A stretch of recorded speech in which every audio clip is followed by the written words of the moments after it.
ओम शांति। आज की मुरली का सार। मीठे बच्चे, बाप आए हैं तुम्हारी बैटरी चार्ज करने। जितना तुम याद में रहेंगे उतना बैटरी चार्ज होती रहेगी। प्रश्न है, तुम्हारी सच की बेड़ी को तूफान क्यों लगते हैं? उत्तर है, क्योंकि इस समय आर्टिफिशियल बहुत निकल पड़े हैं। कोई अपने को भगवान कहते, कोई रिद्धि सिद्धि दिखाते, इसलिए मनुष्य सच को परख नहीं सकते। सच की बेड़ी को हिलाने की कोशिश करते हैं, परंतु तुम जानते हो कि हमारी सच की नाव कभी डूब नहीं सकती।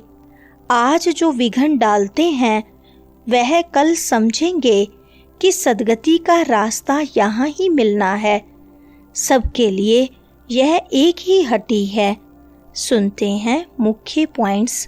पहली पॉइंट, बच्चों को आत्माभिमानी बनना है। इस जन्म में भक्ति मार्ग के 63 जन्म द्वापर युग से तुम देहाभिमान में रहते हो। आत्मा क्या है यह पता नहीं रहता है। आत्मा है जरूर, आत्मा ही शरीर में प्रवेश करती है। दुख भी आत्मा को ही होता है। कहा भी जाता है, पतित आत्मा पावन आत्मा। पतित परमात्मा कभी नहीं सुना है। सर्व के अंदर परमात्मा अगर होता तो पतित परमात्मा हो जाए। तो मुख्य बात है आत्म अभिमानी बनना। दूसरी पॉइंट, जैसे देखो यह इमरजेंसी लाइट आई है जो बैटरी पर चलती है, इसको फिर चार्ज करते हैं। बाप है सबसे बड़ी पावर। आत्माएं कितनी ढेर हैं, सबको उस पावर से भरना है। बाप है सर्वशक्तिमान। हम आत्माओं का उनसे योग नहीं होगा तो बैटरी चार्ज कैसे हो? सारा कल्प लगता है डिस्चार्ज होने में। बाप कहते हैं, मेरे साथ बुद्धि योग लगाओ तो तुम्हारी आत्मा में पावर भर कर सतो प्रधान बन जाएगी। बाप को भूल जाने से ही बैटरी डिस्चार्ज होती है। कोई का भी सच्चा कनेक्शन नहीं है। सच्चा कनेक्शन है ही तुम बच्चों का। तीसरी पॉइंट, अब बाप कहते हैं जितना याद करेंगे उतना ताकत आएगी। बाप से बहुत लव होना चाहिए। बाबा हम आपके हैं, आपके साथ ही घर जाने वाले हैं।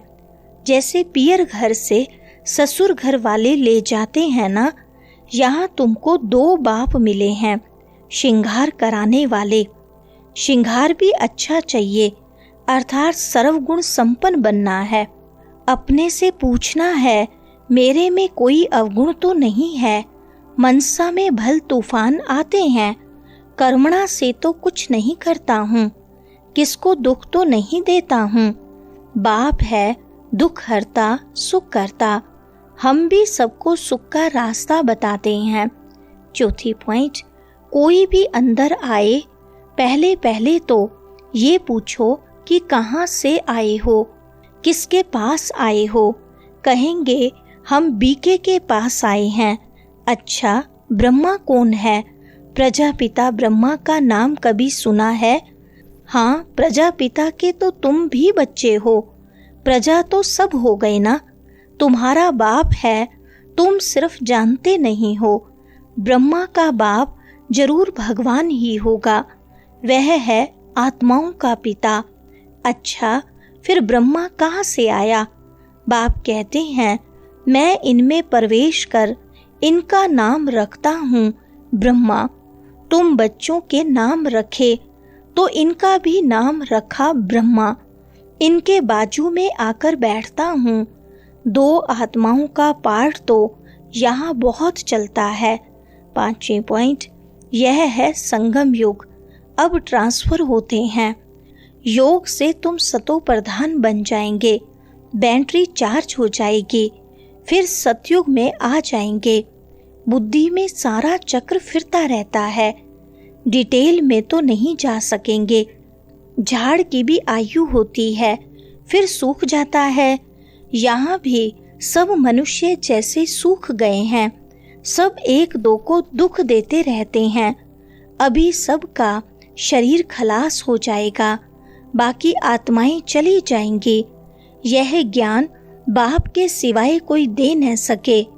बाप ही विश्व की बादशाही देते हैं, उनको कितना याद करना चाहिए। छठी पॉइंट, याद में न रहने से माया का थप्पड़ लग जाता है। युद्ध के मैदान में तुम ब्राह्मण ही हो ना, तो तुमको ही तूफान आएंगे, परंतु कोई विकर्म नहीं करना है। विकर्म किया तो हार खाई। बाबा से पूछते हैं, यह करना पड़ता है। बच्चे तंग करते हैं तो गुस्सा आ जाता है। बच्चों को अच्छी रीति संभालेंगे नहीं तो खराब हो जाएंगे। कोशिश करके थप्पड़ नहीं लगाओ। श्री कृष्ण के लिए भी दिखाते हैं ना, ओखली से बांधा, रस्सी से बांधो, खाना न दो। रो रो कर आखिर कहेंगे, अच्छा अब नहीं करेंगे। बच्चा है फिर भी करेगा, शिक्षा देनी है। बाबा भी बच्चों को शिक्षा देते हैं, बच्चे कभी विकार में मत जाना, कुल कलंकित नहीं बनना। 7वीं पॉइंट, सच की बेड़ी है, तूफान बहुत आएंगे क्योंकि आर्टिफिशियल बहुत निकल पड़े हैं। कोई अपने को भगवान कहते, कोई क्या कहते हैं। रिद्धि सिद्धि भी बहुत दिखाते हैं, साक्षात्कार भी कराते हैं। बाप आते ही हैं सर्व की सद्गति करने। फिर न तो यह जंगल रहेगा, न जंगल में रहने वाले रहेंगे। अभी तुम हो संगम युग पर, जानते हो कि यह पुरानी दुनिया कब्रिस्तान हुई पड़ी है। कोई मरने वाले से दिल थोड़ी लगाते हैं। यह दुनिया तो गई की गई, विनाश हुआ कि हुआ। बाप आते ही तब हैं जब नई दुनिया पुरानी होती है। 8वीं पॉइंट, बाप पूछते हैं, आगे कब मिले हो? तो कहते हैं, कल्प पहले मिले थे। कोई फिर कह देते, ड्रामा आप पे ही पुरुषार्थ कराएगा। अच्छा, अब ड्रामा पुरुषार्थ करा रहा है ना, तो करो। एक जगह बैठ तो नहीं जाना है। जिन्होंने कल्प पहले पुरुषार्थ किया है वह करेंगे। अभी तक जो आए नहीं हैं वह आने हैं। जो चलते चलते भाग गए उनका भी ड्रामा में पार्ट होगा, तो आकर फिर पुरुषार्थ करेंगे। जाएंगे कहाँ? बाप के पास ही सबको पूंछ लटकाना पड़ेगा। लिखा हुआ है, भीष्म पितामह आदि भी अंत में आते हैं। अभी तो कितना घमंड है, फिर वह घमंड उन्हों का पूरा हो जाएगा। 9वीं पॉइंट, दिन प्रतिदिन सेंटर्स बढ़ते जाते हैं। भारतवासी जो खास देवी देवताओं के पुजारी हैं उनको समझाना है। सतयुग में देवी देवता धर्म था तो उनकी पूजा करते हैं। क्रिश्चियंस लोग क्राइस्ट की महिमा करते, हम आदि सनातन देवी देवता धर्म की महिमा करते हैं। वह किसने स्थापन किया? वो लोग समझते हैं कृष्ण ने स्थापन किया, तब उनकी पूजा करते रहते। तुम्हारे में भी नंबरवार हैं। कोई कितनी मेहनत करते हैं, कोई कितनी दिखाते हैं ना। गोवर्धन पर्वत को उंगली पर उठा लिया। 10वीं पॉइंट, अभी ये पुरानी दुनिया है, सब चीज़ों से ताकत निकल गई है। सोना भी खानियों से नहीं निकलता है। स्वर्ग में तो सोने के महल बनते हैं। अभी तो गवर्नमेंट तंग हो जाती है क्योंकि कर्जा देना पड़ता है। वहाँ तो अथाह धन है। दीवारों में भी हीरे जवाहरात लगे रहते हैं।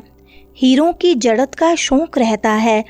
वहाँ धन की कीमत है नहीं, कारून का खजाना रहता है। अल्लाह अव्वल दिन का एक खेल दिखाते हैं, ठक्का करने से महल निकल आते हैं। यहाँ भी दिव्य दृष्टि मिलने से स्वर्ग में चले जाते हैं। वहाँ प्रिंस प्रिंसेस के पास मुरली आदि सब चीज़ें हीरों की रहती हैं। 11वीं पॉइंट, इन लक्ष्मी नारायण की दुनिया तो वहाँ थी, हीरे जवाहरातों के महल थे। अकेले तो नहीं होंगे ना, हमने ये सोमनाथ का मंदिर बनाया था, यह समझते हैं हम क्या थे, फिर भक्ति मार्ग में कैसे मंदिर बनाकर पूजा की। आत्मा को अपने 84 जन्मों का ज्ञान है। कितने हीरे जवाहरात थे, वह सब कहाँ गए? आहिस्ते आहिस्ते सब खलास होते गए। मुसलमान आए, इतना तो लूट कर ले गए जो कब्रों में जाकर हीरे लगाए, ताजमहल आदि बनाया। फिर ब्रिटिश गवर्नमेंट वहाँ से खोद कर ले गई। अभी तो कुछ भी नहीं है। भारत बेघर है, कर्जा ही कर्जा लेते रहते हैं। वरदान है, माया व विघ्नों से सेफ रहने वाले बाप की छत्र छाया के अधिकारी भव। विस्तार है, जो बाप दादा के सिकी लदे लाडले हैं, उन्हें बाप दादा की छत्र छाया अधिकार रूप में प्राप्त होती है। जिस छत्र छाया में माया के आने की ताकत नहीं, वह सदा माया पर विजयी बन जाते हैं। यह याद रूपी छत्र छाया सर्व विघ्नों से सेफ कर देती है। किसी भी प्रकार का विघ्न छत्र छाया में रहने वालों के पास आ नहीं सकता।